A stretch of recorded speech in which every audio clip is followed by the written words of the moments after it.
Welcome everyone. So yes, literally many people could not figure this out, okay?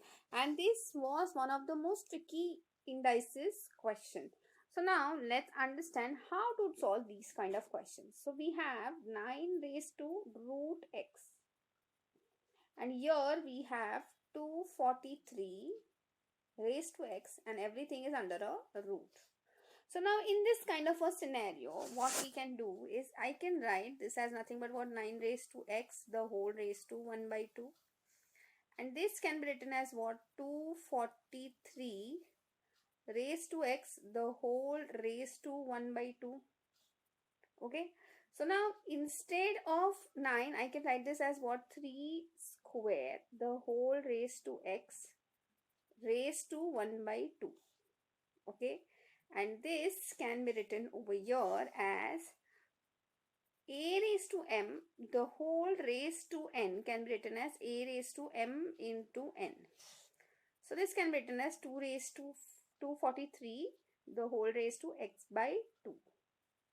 Now understand, see 243 also can be written in terms of 3. So this can be written as 3 raised to 2 x raised to 1 by 2. Okay, and this can be written as 3 raised to 5 the whole raised to x by 2. So now what I can do over here is I will still keep the left hand side as it is, x raised to half, and this can be written as 3 raised to 5x by 2. I can use the same logic over here. Now since the bases are same in both the cases, so I can say therefore 2 into x raised to half is equal to 5x by 2. Okay, so now what happens over here is we'll divide both sides by 2. So basically I got x raised to half as nothing but 5x by 4. Okay, now in order to find the value of x, I can square both sides.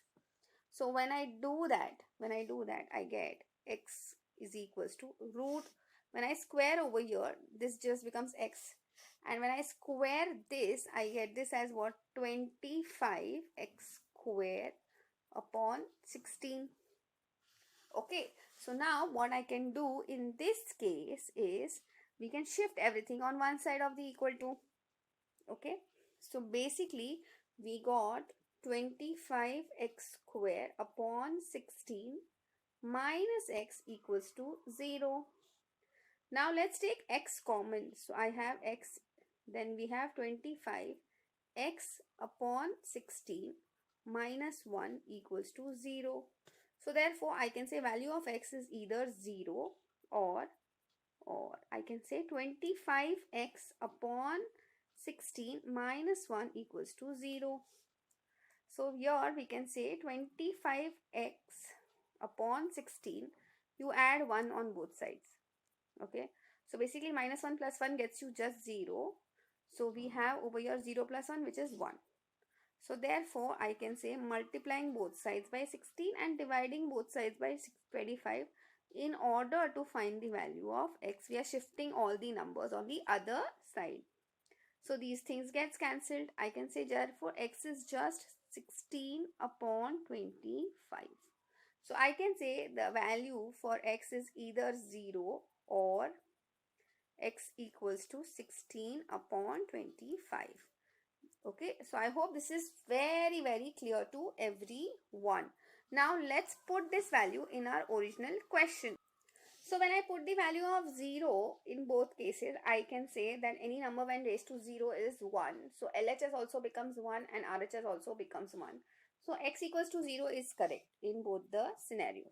Now let's understand what happens for 9 raised to root x. So 9 raised to 16 upon 25 under a root can be written as what? 4 upon 5. Right? Similarly, 243. Okay, everything is raised to x, which is 16 upon 25. Okay, and everything is then under a square root.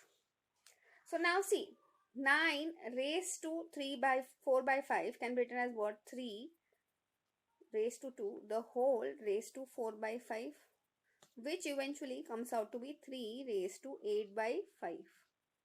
Similarly, over here, we can write this as what? 3 raised to 5 into 16 upon 25 into 1 by 2. Correct? With the indices law, which is a raised to m, the whole raised to n equals to a raised to m into n. Okay, so now what happens is 5 ones are and 5s are, 2 ones are and 8s are. So basically I eventually got this as what? 3 raised to 8 upon 5. Now you saw both of them, your LHS and RHS are eventually getting you the same value.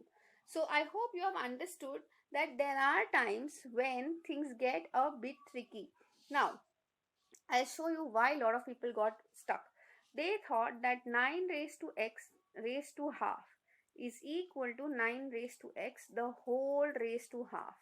Please understand, it's not the same. Okay. So in this case, because they thought it's the same thing, they made the mistake of converting 9 raised to x by 2, and eventually that led to no answer. Okay, because everywhere on the RHS also you got x by 2, so the x's got cancelled, and that is why a lot of people got stuck in these kind of sums. Please understand, there are few nitty-gritties in indices which need to be remembered, otherwise you will end up making a lot of mistakes. Okay, now quickly I am going to show you why x equals to 0 is also going to work out for this particular scenario. Okay, so when you want x equals to 0, so it is a 9 raised to root of 0, so that becomes 9 raised to 0, which gets you 1. And here we have root of 243 raised to 0. So again, any number when raised to, sorry, this is still not equal to, any number when raised to 0 is 1. So we have root of 1, which gets you 1. Eventually, both of them are equal to each other. Okay, so please understand, especially when you look at these sums. Okay, so at that time only there are few things which you need to click. One is that both of them are in the bases of 3. All of them are having a base of 3. That is the first thing which should have clicked. And the other thing was, if I put value of x equals to 0, it's going to suffice. Okay, the last but not the least, I'm going to repeat myself, that 9 raised to root x is equals to 9 raised to x the whole raised to half, or rather x raised to half. That is never going to be equal to 9 raised to x the whole raised to half. This is the only mistake which caused lot of marks to lot of students. I hope this is very clear to everyone. That's it for today. I will see you in the next video.